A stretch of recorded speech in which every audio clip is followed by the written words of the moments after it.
Bonjour, je vais vous parler cette fois-ci de recettes et de coûts. Vous avez ici une fonction dont la représentation graphique est ici. Le point M est un point M sur cette courbe. Alors cette courbe modélise en fait le coût total. Alors imaginez par exemple que l'entreprise fabrique du tissu en mètres et vous avez un certain coût généré pour la fabrication de ce tissu. Par exemple ici, pour le point M, vous avez 36 et quelques, 140 et quelques, ça veut dire pour fabriquer 36 mètres à peu près de tissu, eh bien le coût généré est de un peu plus, presque 141 €. Et on pourrait évidemment prendre d'autres points M. Donc ça c'est pour le coût total. Bien, alors maintenant la recette. Donc la recette, comment on l'obtient? Eh bien ça dépend du prix unitaire du mètre. Donc ici, vous avez un curseur qui donne le prix unitaire. Ici, 4,6 € le mètre. Alors, dans ce cas-là, quelle va être la recette? Quelle va être la formule qui donne la recette si le tissu est vendu à ce prix-là, au mètre? Eh bien, la recette, c'est tout simplement Y égale 4,6x. Donc ici, vous voyez, c'est la fonction f, Y égale 4,6x. Ça, ce sera donc la recette. Et donc, la recette, c'est tout simplement modélisée, représentée par cette droite-là. La droite ici que vous voyez. Donc ça, c'est la recette. Alors maintenant qu'on a le coût et la recette, il faut le bénéfice. Alors le bénéfice, ça sous-entend qu'effectivement, la différence entre la recette et le coût, il est positif. Alors comment on le voit ici sur le graphique? Eh bien, le bénéfice, l'entreprise réalise effectivement un bénéfice quand la droite, qui représente donc la recette, est au-dessus la courbe qui représente le coût. Donc ici, vous voyez, vous avez deux points A et B. Donc entre A et B, vous avez bien effectivement la droite qui est au-dessus la courbe. Donc pour ces deux points-là, entre ces deux points-là, l'entreprise réalise un bénéfice. Alors ça veut dire concrètement, ici l'abscisse de A c'est 24 et quelques, et l'abscisse de B c'est 46 et quelques. Ça veut dire que pour réaliser un bénéfice, l'entreprise doit produire entre 24 et quelques et 46 et quelques mètres de tissu. Dans ce cas-là, elle réalisera un bénéfice.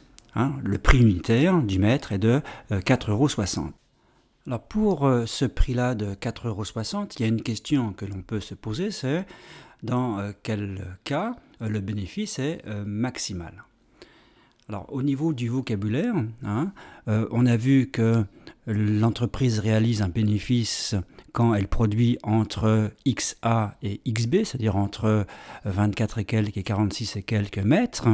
Eh bien l'intervalle XA-XB s'appelle plage de rentabilité, c'est-à-dire que l'entreprise doit produire une quantité de tissu en mètres comprise entre XA et XB pour pouvoir faire un bénéfice. Si elle produit moins, eh bien, elle ne génère pas de bénéfice, c'est-à-dire que la recette est inférieure au coût. Si elle produit plus, par exemple par là, eh bien c'est pareil, le coût est supérieur à la recette, donc elle ne réalise pas de bénéfice. Donc plage de rentabilité, donc graphiquement, c'est entre XA et XB.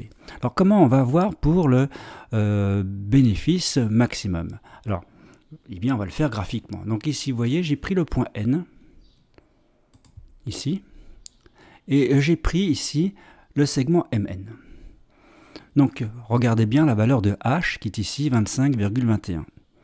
Donc cette longueur, c'est ici la différence entre ici l'ordonnée de N et l'ordonnée de M. Autrement dit, ça correspond au bénéfice, puisque ici nous sommes dans le cas où N est au-dessus M, et donc la recette est supérieure au coût, et donc H est effectivement le bénéfice réalisé.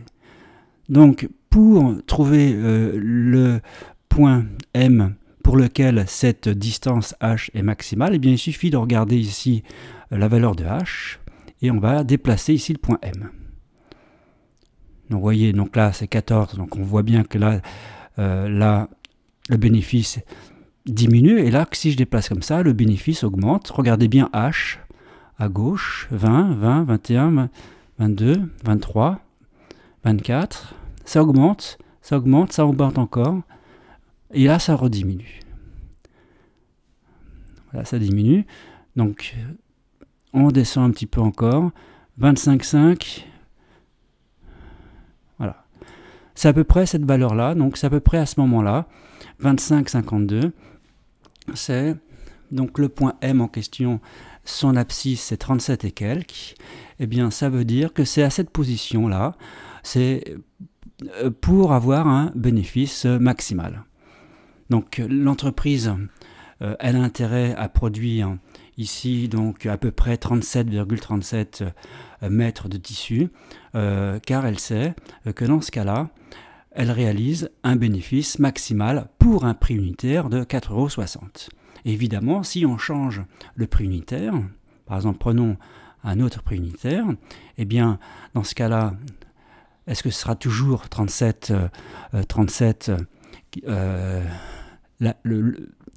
la quantité pour avoir un bénéfice maximal? Il suffit de regarder la valeur de H ici, donc vous voyez 64, 65, ça augmente, 66. Alors c'est plutôt, vous voyez, plutôt par là, donc ici, 39 et quelques. Donc c'est pas la même quantité à produire pour avoir un bénéfice maximal si je change le prix unitaire. Ici c'est un peu plus.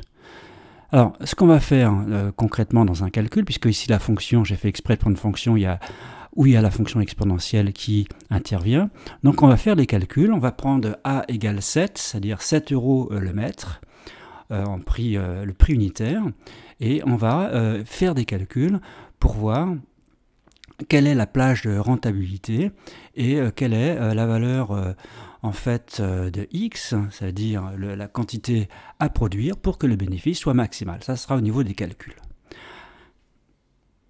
Alors la deuxième question, c'est de savoir quel doit être le prix unitaire pour être sûr que l'entreprise puisse réaliser un bénéfice. Autrement dit, pour qu'il y ait une plage de rentabilité.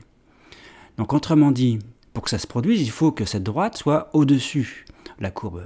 Donc ici, je vais changer la valeur de A, je vais en fait la diminuer. Alors évidemment, si j'augmente A, la valeur de petit a, c'est-à-dire si je augmente le prix unitaire, eh bien vous voyez bien que la plage de rentabilité ici augmente. Alors ça augmente puisque la fonction ici qui modélise le coût est une fonction convexe. Et si je diminue le prix unitaire, vous voyez, la droite, la plage de rentabilité, elle diminue. Et à un moment donné, par exemple, si je prends cette valeur de A, 3,40 €, eh bien, la droite est entièrement en dessous la courbe. Ça veut dire que la recette est inférieure au coût, quelle que soit la quantité produite. C'est-à-dire que là, dans ce cas-là, l'entreprise ne réalisera jamais de bénéfice, quelle que soit la quantité produite. Et il y a une valeur, évidemment, limite, c'est cette valeur-là, à peu près. C'est quand, eh bien, la droite, elle est tangente, ici, à la courbe. Dans ce cas-là, eh bien, ces limites, il y a... Alors, évidemment, ce n'est pas intéressant, parce que dans ce cas-là, il y a une seule valeur qui nous intéresse, c'est l'abscisse, ici, du point d'intersection. Donc, on pourrait ici remettre un point M et prendre ici à peu près, ça serait à peu près par là. Et dans ce cas-là, le bénéfice, de toute façon, il serait nul.